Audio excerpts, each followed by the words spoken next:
नमस्कार दोस्तों, इस वक्त हम मौजूद हैं प्रयागराज के चकिया में, करबला के पास माफिया अतीक अहमद के दफ्तर के सामने। तो ये तस्वीर है अतीक अहमद के दफ्तर की, और इसे किसी जमाने में अतीक अहमद का वॉर रूम कहा जाता था, और यहीं से चुनावी और दूसरी आपराधिक जो रणनीतियां हैं वो बनाई जाती थी। तो इस तरह के तथ्य निकल करके सामने आते थे। और जिस तरह से अगर आज के दौर की बात करें, सोशल मीडिया में और तमाम किस्से कहानियों में तमाम तरह की बातें इस कार्यालय को लेकर के भी कही जाती हैं। हालांकि जो हकीकत होती है और जो किस्से कहानी होते हैं उसमें काफी अंतर होता है। कुछ लोग अतीक अहमद के इस ऑफिस को, जो कि घर से, जो अतीक अहमद का चकिया का घर है उससे लगभग 1 किलोमीटर दूरी पर है, इसको अतीक अहमद का घर भी बताते हैं। हालांकि ये पूरी तरह से अतीक अहमद का कार्यालय है, और ये कार्यालय जो है इसका ध्वस्तीकरण 2 बार हो चुका है। 2 अलग अलग सरकारों में इसका 2 बार ध्वस्तीकरण हुआ है। पहली बार 2008 में जब उत्तर प्रदेश में मायावती सरकार थी, तो उस समय इस मकान का, इस बिल्डिंग का ध्वस्तीकरण किया गया था। क्योंकि अगर हम बात करें उससे कुछ समय पहले जो गेस्ट हाउस कांड था, उसको लेकर के मायावती और अतीक के बीच में एक तनातनी थी, और ये माना जा रहा था कि जब उत्तर प्रदेश में बीएसपी की सरकार आएगी, मायावती जब मुख्यमंत्री बनेंगी, तो अतीक अहमद के खिलाफ कार्रवाई होगी। तो पहली कार्रवाई अतीक अहमद के खिलाफ जो बुलडोजर एक्शन था वो मायावती की सरकार में लिया गया, जब इस बिल्डिंग सहित तमाम जो इमारतें थी उनका आंशिक तौर पर, एक तरह से सांकेतिक तौर पर इसका ध्वस्तीकरण किया गया था। लेकिन बड़ी कार्रवाई 2020 में देखने को मिली, जब उत्तर प्रदेश में योगी आदित्यनाथ, बीजेपी की सरकार आई, योगी आदित्यनाथ मुख्यमंत्री बने, तब इसके बड़े हिस्से को, चूंकि जो पीडीए है, जो प्रयागराज विकास प्राधिकरण है, उसकी तरफ से कहा गया कि इसके 2/3 हिस्से का नक्शा जो है वो पास नहीं है, और उसके बाद इस पर बुलडोजर कार्रवाई की गई और इसके लगभग 2/3 हिस्से को जो है वो डिमोलिश कर दिया। आप देखें तो आगे की तरफ का हिस्सा गिराया गया है, लेकिन जो दफ्तर है उसका पीछे का हिस्सा अभी भी यहाँ पर मौजूद है। तो जो पीडीए ने जो दस्तावेज प्रस्तुत किए उसमें कहा गया कि आंशिक तौर पर अवैध रूप से बिना पीडीए की, प्रशासन की अनुमति के इस दफ्तर को बनाया गया है। और आपको एक और इंटरेस्टिंग बात बताएं कि 2008 में जब मायावती की सरकार आई, तब इस पर ध्वस्तीकरण की कार्रवाई हुई थी। लेकिन वापस 2012 में जब उत्तर प्रदेश में फिर से सपा की सरकार आती है और 12 से 17 तक समाजवादी पार्टी की सरकार रहती है, तो उस दौरान ये दफ्तर फिर से बन करके चमक धमक के साथ तैयार हो जाता है और उसकी शान शौकत फिर से लौट आती है। तो तमाम तरह के मीडिया रिपोर्ट्स में कहा गया कि इसके अंदर रंग महल था, तो यहाँ पर टॉर्चर रूम बनाया गया था और यहाँ पर लोगों को टॉर्चर किया जाता है। हालांकि जो उमेश पाल हत्याकांड था, उससे पहले उमेश पाल का एक बार अपहरण हुआ था, और उस अपहरण में उमेश पाल को इसी दफ्तर में ला करके बंद किया गया था और यहीं पर मारा पीटा गया था। ये बाकायदा रिकॉर्ड में है,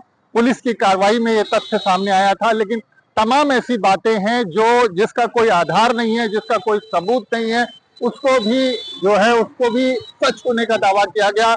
ये कहा गया कि इस दफ्तर में तमाम तरह की डांसर्स आती थी, रंग महल था, बार बालाएं आती थी, लेकिन इस तरह का ना कोई तथ्य मिला, ना कोई प्रमाण मिला। और उसके अलावा कहा गया कि स्पेशली तौर पर यहाँ पर जो है वो टॉर्चर रूम बनाया गया था, जिसमें लोगों को बंद किया जाता था, मारा पीटा जाता था, लेकिन उसका भी कोई प्रमाण नहीं मिला। और सबसे बड़ी बात यह कि उमेश पाल की हत्या के बाद 2023 में, मार्च 2023 में पुलिस एक बार फिर, पुलिस की जो रिपोर्ट है उसमें इस दफ्तर का जिक्र होता है, और इस बार पुलिस यहाँ पर जब पहुंचती है, छापेमारी करती है, तो उसको 74,62,000 रुपए मिले थे, यहाँ से पुलिस ने बरामद किया था।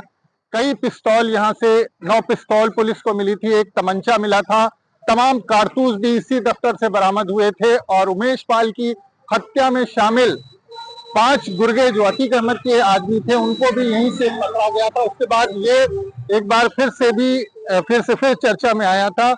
2025 में इस बिल्डिंग में एक बार आग लग गई थी, तो लगातार चर्चा में ये इमारत जो है वो बनी रहती है। और इस इमारत का ऐसा दबदबा था एक समय कि यहाँ पर तमाम नेता, यहाँ पर जिस जिस पार्टी में से अतीक अहमद का संबंध होता था, उसका बड़ा सा बोर्ड यहाँ पर बाहर लगा रहता था और तमाम पार्टियों के बड़े नेता यहाँ पर आते थे, जो शहर के सांसद हैं, नेता हैं, विधायक हैं, और वो अतीक अहमद से मिलने, तमाम जो अधिकारी थे जिनको काम होता था, वो यहाँ पर अतीक अहमद से मिलने आते थे। और इसकी हनक और इसका दबदबा ऐसा था कि इसे अतीक अहमद का वॉर रूम कहा जाता था और ये माना जाता था कि अतीक अहमद यहीं से तमाम रणनीति जो है वो तय करता था। और जब 2023 में जब कार्रवाई हुई यहाँ पर, तो पुलिस को अंदर छापेमारी के दौरान चुनाव के समय की तमाम सामग्री यहाँ से मिली थी और तमाम तरह के दावे भी किए गए और तमाम और भी बातें यहाँ पर कही गई।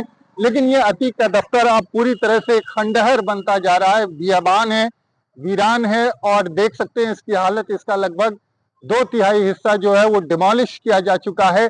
और इसको लेकर के जिस तरह से हाल में धुरंधर फिल्म आई, तो एक दावा ये भी किया गया कि ये अतीक अहमद का वही घर है, हालांकि ये घर नहीं, ये दफ्तर था। तो जो सच्चाई होती है, जो हकीकत होती है और जो किस्से कहानियां होते हैं, उसमें बड़ा फर्क है।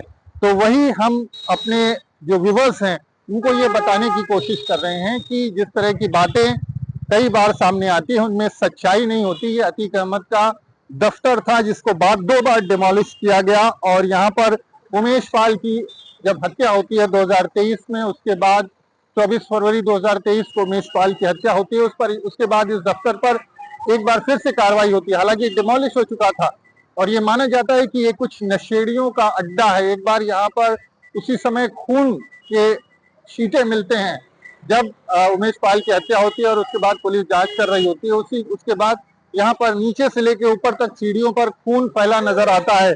उसको लेकर के भी तमाम अफवाहों का बाजार गर्म हो जाता है। लोग कहते हैं कि यहाँ पर किसी को लाकर कत्ल किया गया, कुछ लोग कहते हैं किसी जानवर को मारा गया, कुछ लोग कहते हैं कि किसी की शरारत है। लेकिन उस दौर में चूंकि उमेश पाल की हत्या हुई थी और देश भर का मीडिया यहीं पर मौजूद था, तो वो उस खबर को, उस खून के छींटे वाली खबर को जो है वो जोर शोर से उठाता है और पूरे शहर में, देश भर में फिर से ये दफ्तर चर्चा में आता है। तो लगातार अतीक अहमद का ये दफ्तर चर्चा में बना रहा, लेकिन अब जो है वो पूरी तरह से सुनसान वीरान पड़ा हुआ।